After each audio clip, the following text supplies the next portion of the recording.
among you here recently been hospitalized or being sick? Sick in body and sick in pocket. Sick in pocket, raise up your hands. Wala yatang dito. Budget. Lahat yata rich dito. Ay, nakita ko si Rich. Yeah. Everybody's rich. God wanted us to experience restoration. Okay?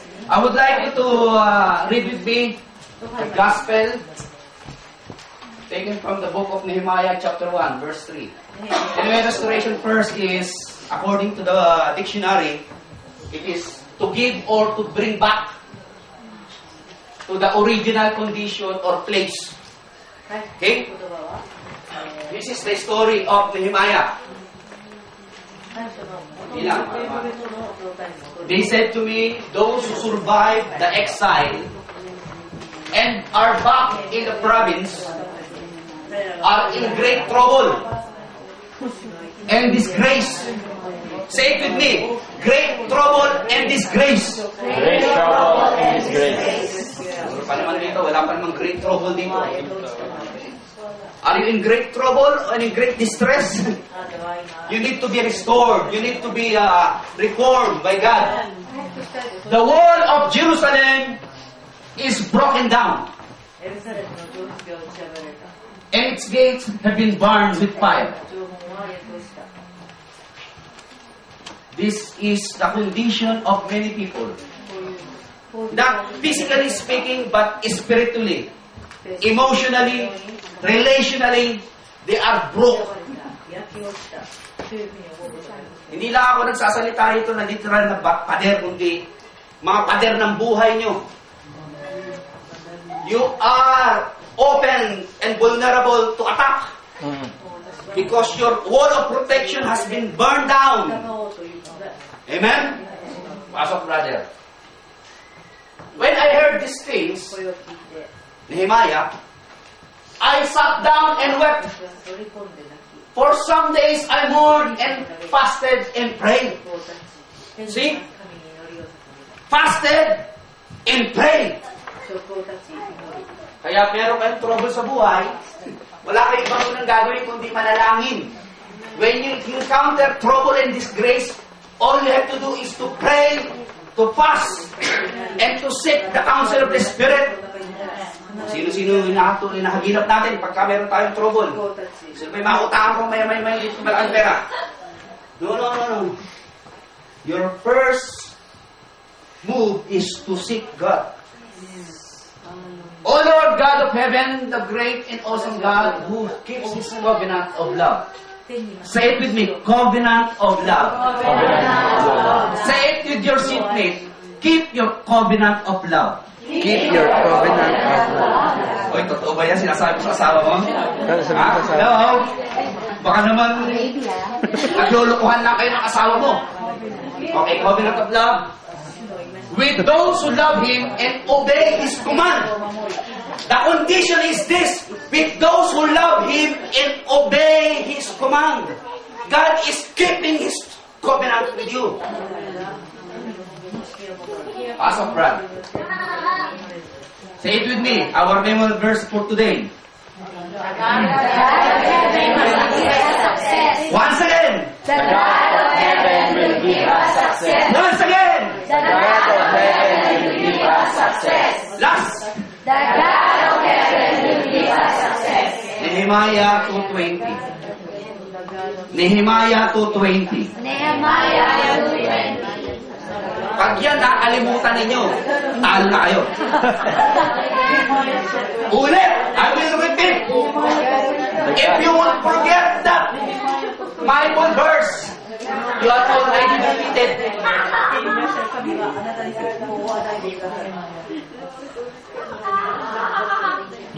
Why we need to repeat the Bible verse?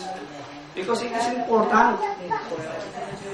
You are sharing, you are representing your God to people, and then as if your faces look like being the loser of Manny Pacquiao bout. Come on. You are representing a winning God. Tapos nakasimangot ka, brother, sister. Ha? Okay, I will repeat. This church will not be a successful church unless God move with it. I will repeat. Hindi po natin kakayanin mag-secure ng building pag wala ang Diyos dito. Amen. Sabi ko sa pastor, pegi ka, no? Oo nga naman. Oo nga naman, pegi si pastor. Buti na lang kung hindi ako pinatay ng Diyos. Sabi niya isa, alam mo kung pegi niya si Rory, pinatay na ng Diyos niya. Kaya ang Diyos na nilagay sa'yo, dapat siya papatay sa alis sa'yo. What if God is with you? Who can be against you? Yes, amen. If God is for us, who can be against us? Amen. Before Nehemiah lay down the foundation of their strategy to rebuild the walls, there are people who would like to discourage them and plan to discredit him. But he says, it's simple. Our God will give us success. Sa business mo, hindi ka magtatagumpay pag wala ang Diyos. Amen. In your relationship, you will not be successful unless God will move with you.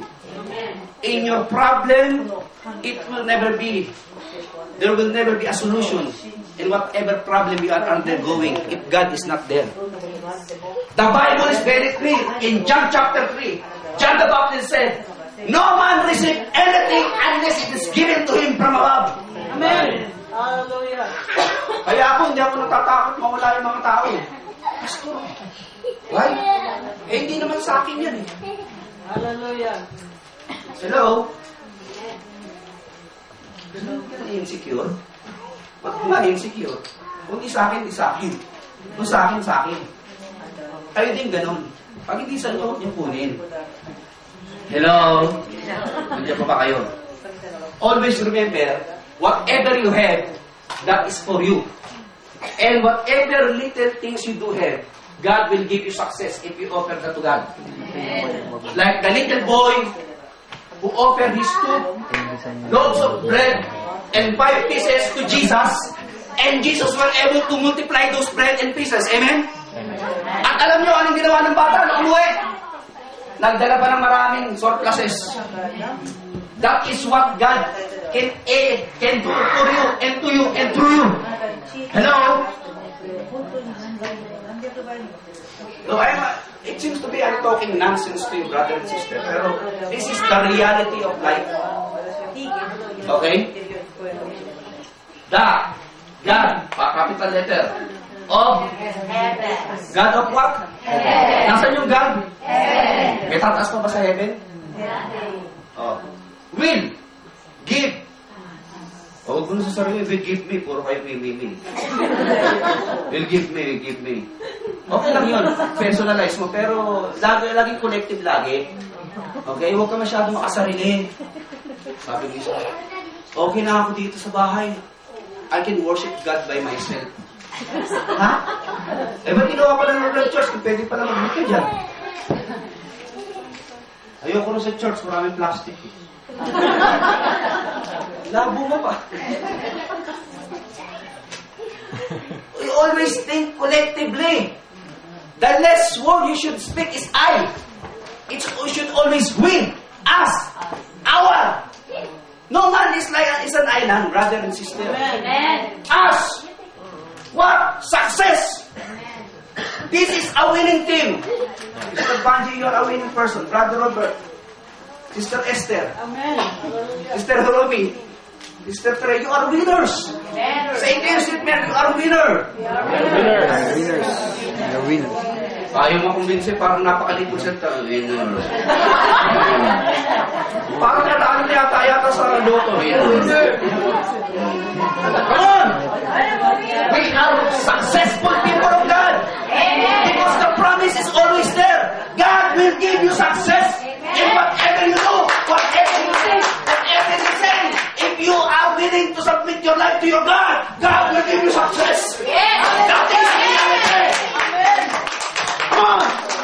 Talk to me. Wala si Pastor Estrada, pasensya na kayo.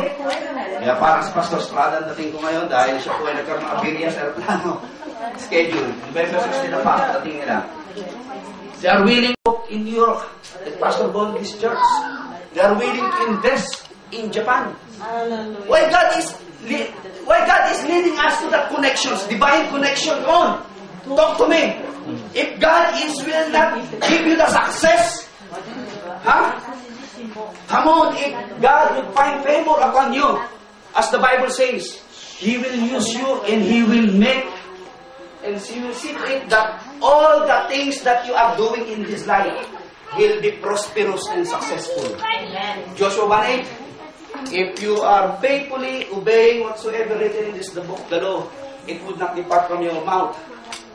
Okay? And faithfully and carefully obeying all that is been written in it, you will be successful and prosperous. Ang huwanag mo nun eh. Kaya hindi ko, marami na. My goal is to raise up millionaires also. Amen. Hello? Magtuturo ako next month the biblical principle of becoming millionaire. Naniniwala po, if we are successful, we could serve God more. Amen. I will repeat. Mali yata ang context ng iba. Pastor Ronnie, puro pera na naman tuturo mo. Hindi ako nagtuturo ng materialism dito. Come on. I'm teaching here generosity. You know why? My goal, our goal is not success but service. But we need more success so that we could serve more. Amen. Are you there? Amen. Ano, hindi yata maintindihan. Paano ka magbibigay? Wala kang pera. Ha? Paano ka magtuturo? Wala kang alam. Paano ka magpapagaling? Come on! God wanted you to experience success. Not only in finances, in spirit, in mind, and in health. Are you getting this, Christian? That's why God wants us to experience restoration. Kasi maraming broke dito eh. Ayaw lang aminin, pero sa totoo lang, broke talaga. Sa totoo lang, emotionally, you are drained already.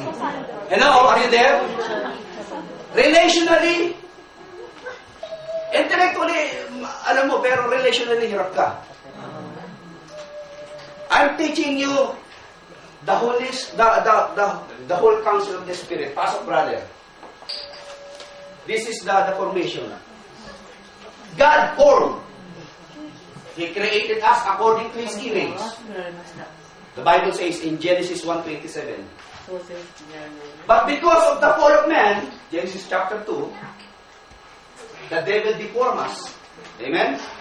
Tignan nyo na lang yan para maintindihan nyo yung doctrines. Simple lang naman ng Bible eh. But praise be to God, the role of Christ is to reform, to transform, to conform to the very image of our God, which is our original state and condition. Doon po bless. Walang sumpa, walang gutom, walang sakit, kaya lang nagkasala. Kaya eto ngayon ang formation natin, sira. Eh, ang ganda naman siguro ng temptation ni Satanas. If you would worship me, come to me. Hulog ka ron sa kamandapi ng Diablo, the devil. Many people are running after money, fame, popularity, prestige. And the devil was saying to Jesus, if you will just worship me, I'll give you this kingdom. Buti na, sinabi ng Lord, ano ka, sa akin yan, binibigay sa akin. Ito po ang ating kalalagayan. Okay? God formed, the devil deformed, Jesus reformed. Okay? I'm telling you again, it is not only spiritual. Bakit? Pagkaaralan nga natin. Kaya nga tayo nagba-Bible study. Pasok, brother. Kung may question kayo, mag-sit down together tayo, okay? Romans 6:13. Romans 6:13. Please read with me. 1, 2, 3, go.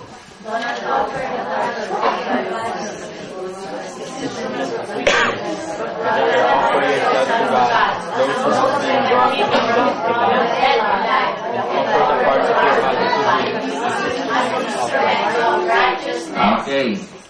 From death to life. And offer the parts of your body to Him as instrument. Instrument. What is instrument? Instrument is 道具というのは何ですか？ simple. No discretion by itself unless the one who moves it move it in certain direction. Parang yung barrel, instrument of murder. だから力を加えないとき何も Barrel is good, pistol is good, but if the madman use it for bad purposes, it will create havoc. Amen? For example, I have an instrument of guitar, pick. 一体のピックアップ If I use it for a right purpose, it would be useful. But if I'm going to use it to scratch the eyes of this beautiful woman, it's becoming bad. Okay? So since you are the instrument of God, hello, are you there? Amen. Use your body. Come on. As an instrument of righteousness. Yung kamay ninyo, your hands, your eyes, your ears, your your nose, and your body. Because you have been transformed, brought from death to life. Come on, Brad, pasok. Why you need restoration?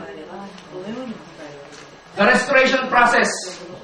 Number one, you must know the original state or condition of the building. Siyempre, pag-aaralan niyo yung condition ng building, kung i-reforma natin. Second, you must know full extent of decay, disrepair of the current condition. Kasi, the amount of materials or the quality of the materials you'll be using in order to replace the decay or the dilapidated materials doon sa building na aayusin ninyo. So, in spiritual reality, we need to have at least a soul-searching, contemplation, circumspections of our lives. Am I walking right with my God, with my children, with my family, with my wife, husband, co-workers? You have to check yourself. In order for you to be repaired. Kasi marami pong tao gustong ayusin ng Diyos, ayaw paayos. Sabi niya, wala nga ng problema eh. Huh? I remember one time when I was evangelizing Better Living Subdivision, one of the rich people there, I approached him and I asked him if we could have a Bible study in his house. He replied like this, I don't need your Bible study, go to Bikutan Market and share that with the tindera of tinapader. Hindi nyo, ganun naging sa akin. Okay, cute ha? Yung mga anak niya, kalaro sa basketball. Nag-ayupi kasi, talino. After 1 week, na-stroke. Balik ulit ako. Ayaw pa rin. Tinaboy pa rin ako. After 1 month, patay. God wanted him to be restored, but he refused the restorations of God. So where is he right now? I do not know. Eh, ang tribay mo pa eh. Ang kapal ng mukha mo, tagas mo eh. Come on. Walang matigas sa Diyos. Itigas ka ba kay Lord? Gusto ka lang ayusin ng Diyos, ayaw pa magpaayos. Because dilapidated ang sitwasyon mo. Blessed are the poor. Not in money, okay? I will repeat. In spirit. You need to know your condition spiritually before God could repair you. Yes. And admit that you are in wrong and you are mistaken. And you need reformation. Before I proceed, I would like you to watch the testimony of Pastor Radzi. Kamag-anak yata ni Henry Sito.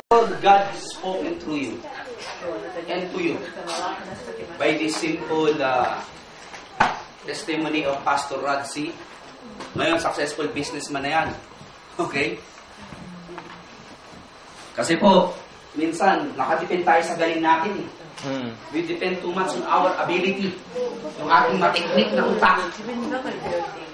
Do you believe that God would confound the wise and belittle the wise so that He could lift up those who are poor and weak?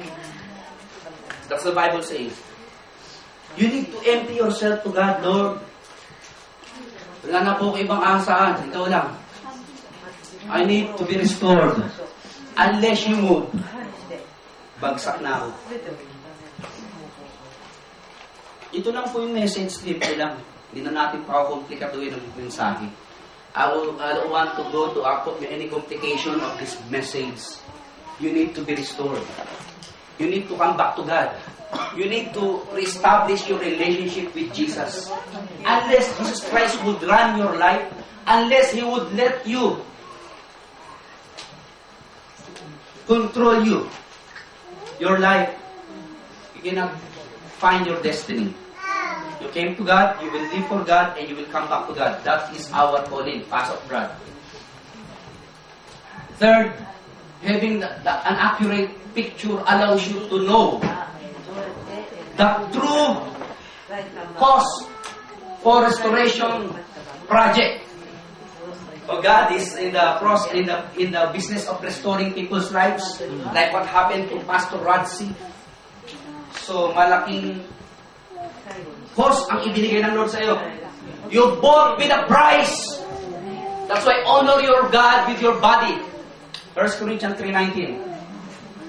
Finally, after the price is paid and work completed, the building is once again the beautiful building it was originally created to be.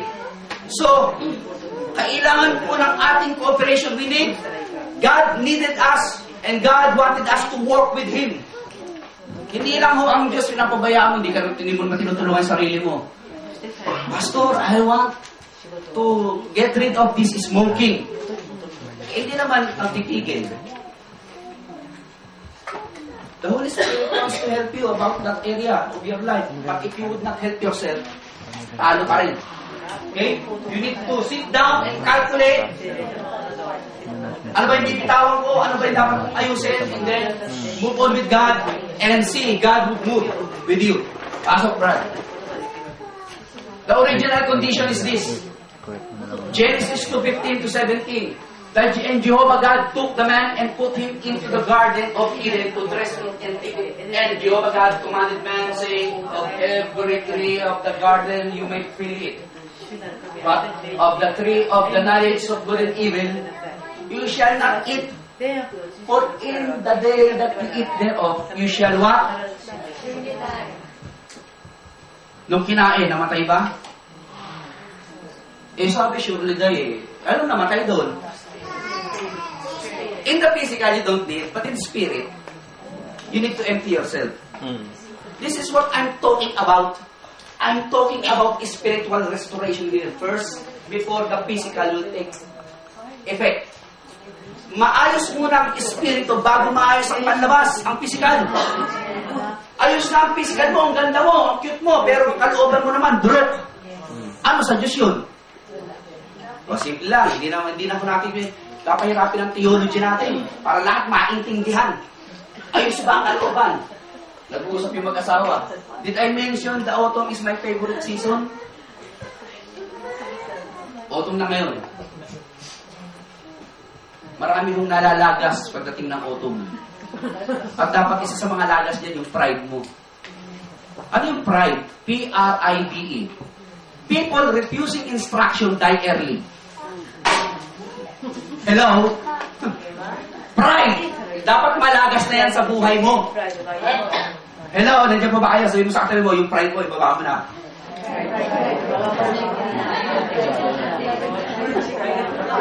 Sabi mo, wala naman akong pride. Eh, doon pala, mag-pride ka na eh. Going to say that, you are already declaring how proud you are. Number 2, they walk and talk with God. Pasok pa. Ang problema, because of self-centeredness and independence of God, then they heard the voice of Jehovah God walking in the garden in the cool of the day. Listen to this. In the cool of the day. Come on. Pag nasa greenhouse ka, ang sarap ng pakiramdam. Para ka naka-aircon. In the cool of the day, ang sarap ng buhay. Anong ginawa? The man and his wife hid themselves from the presence of Jehovah God amongst the tree of the garden, and Jehovah called unto the man and said unto him, Where are thou? Where are you? Ano po ang naputol sa kanilang relasyon, kapatid? Ano naputol? What has been cut off there? The spiritual connection with the Creator. Physically, they are alive. But spiritually, they are dead. As the Ephesians, Pastor Brad, sabi sa Ephesians chapter 2. Zombie ang nangyari. Buhay physically, spiritually patay. Ayan sabi ng Bible eh.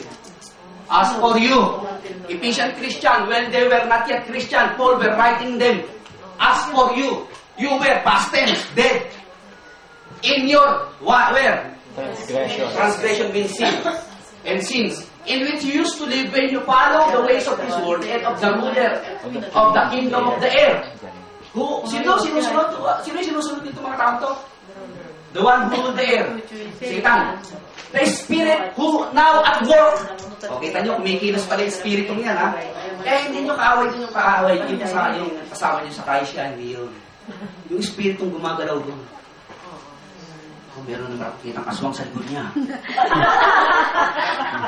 Mga demonyo doon gumagalaw doon sa taong yun. Hindi yung tao mismo ang kalaban mo. The spirit is now working in them. And those who are disobedient made us alive with Christ. Even when we were dead in transgression, it is by grace you have been saved. Very clear. By grace you have been saved. You have been restored, reconnected, reconciled, relegated to God again by Jesus Christ, Pastor Brother. Ayun. Gusto mo na yan? Makita nila sister yung ano lang. 1 John 3:14. We have known that we have passed from death to life because we love who? He that loves not lives in death. Yun mang problem.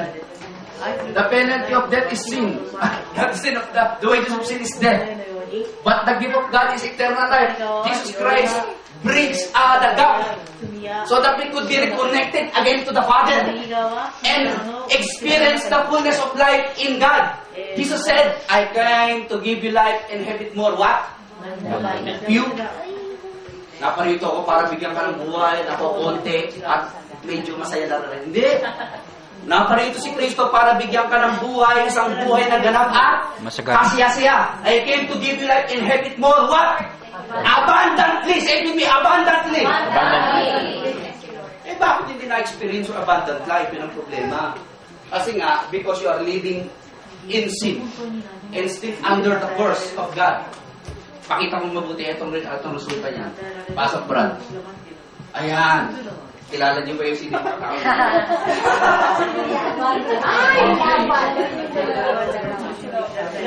Ano ang aplikasyon niyan? Ano ba yan? Kasi sa sister, wala akong makitang sweet na tao dito sa church kundi kayong dalawa ni Brother Ruben. Kaya natin iba. Brother, ika! Ikaw lang ang sweet dito na tao eh. Ayun. So kasi meron pong mga couple dito na sweetik talaga. Kung nakita ko dalawang picture na sweetik. This is the original kind of God to love. Okay? If you do not love, death abides in you. You know, what happened to those who need restoration? They are selfish. They are self-centered. They want to have their own way. According to my understanding, wife, you should do this. You should obey me. I will not submit to you. I am the head of the family. No, Jesus said, submit one to another in reverence of Christ. If you truly being restored and reformed by Christ, you should be like these two wonderful people here. Hello? Sweetie. Congratulations, kakasal na po sila. Para pa anak. Lord, papatay ko na, Lord. Husband, love your wife. The Bible said, Ephesians chapter 6. And the wife said, wife, submit to your husband. Pag yung palatuntunan po ng Diyos ang naging palatuntunan natin, walang gulo sa mundo. Amen. Kaya nag-aaway gusto yung sarili masunod eh. Jollibee, marketing, Jollibee, sabunan na. Pag-donald kayo para magkasundo. Hello, are you there? Amen. Okay. Do not insist. Humility is what we need in this life. One of the evidence that you are being reformed by Christ, humble heart. Humble and contrite spirit, He will not despise, the Bible says. Okay? They that humble themselves will be exalted, they that exalt themselves will be humbled. The Bible says, Luke 14:11. The application of those people who are not being reformed or not yet reformed by God, personally, they are selfish in attitude. In marriage or in relationship, strained and coming apart. Gusto niyo ba laging gano'n? Pagdating sa family, dysfunction. What happened to Pastor Radzi? Because of the dysfunction of the family, he went into drugs. Children, you are not enjoying your parents. Why? Because love is not there. I'm looking it to my peers in my barkada where I could be accepted and beloved. That's why pag nag-drugs sila, drugs din ako. Hello, are you there? Come on, church. Evangelistic po tayo. Pasok, brother. Point of restoration. Say it with me, I love you. I love you. I love you. I love you. The cross is the reflections and the manifestations of love of God towards us. When God demonstrated His love toward us while we were yet sinners, Christ died. Kanino daw po? For us. Hindi na hinintay na maging mabait ka para mamatay si Lord para sa'yo. Namatay na siya. Para ikaw ay manumbalik sa dati mong kalalagayan. Full of blessing, abundant life, victory and success. God wants you to experience the fullness of His love to you. All have sinned. Sin earns death, judgment. In God, Christ died for us. Saved by grace through faith. Call upon the Lord. From death to life, Christ is your bridge. He is the bridge over troubled water. Talapakan natin ang Panginoon. Hallelujah. Thank you, Jesus. Victory is in God. In conclusion, pasok, brother. Ito po ang gusto kong malaman nyo. First is spirit. I will continue. Alas 12 na. Next week. The principle how to regain your former status with God. And I will share with you the steps and the principle of this restoration teachings. But when you pray, go into your room, close the door, and pray to your Father who is unseen. Then your Father who sees what is done in secret will reward you. Okay? The word reward there is blessing. If you are doing it in secret, God will reward you. Hindi mo na kinakailangan pag malaki na nagbabago ka. Like what the Pharisees did. Thank you, Lord. I fast 2 times, 3 times a week. Not like these publicans, magnanakaw. Thank you, Lord. I give my tithes and offering, not this one. Hindi nagta-tithes. Thank you, Lord. That's hypocrisy. Know your condition. You are all sinners. Sino dito walang kasalanan? Taas uli ang kilay. Taas ang kilay, walang kasalanan.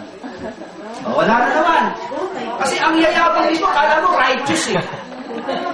Lahat naman nagkasala. The Bible said, for all have sinned and fall short of the glory of God. Romans 3:23. You need to empty yourself and then, sabi dyan, brother, para makita mo na natin condition spiritually, pasok, brother. Jesus replied, if anyone loves me, read it with me, if anyone loves me, my Father will love him, and we will come to him and make our home. Come on, church. Hindi nyo ba nakikita ang revelation ng Panginoon sa inyo? You are now become the home, the tabernacle, the sanctuary of God Himself lives inside of you. Heaven is in my heart. Kaya ka nagkakaroon ng joy, ng peace, ng fulfillment, ng satisfaction, ng goodness, ng mercy, ng love, ng forgiveness because of the presence of Christ inside of you. I would like you to all arise. 皆さん立ってください。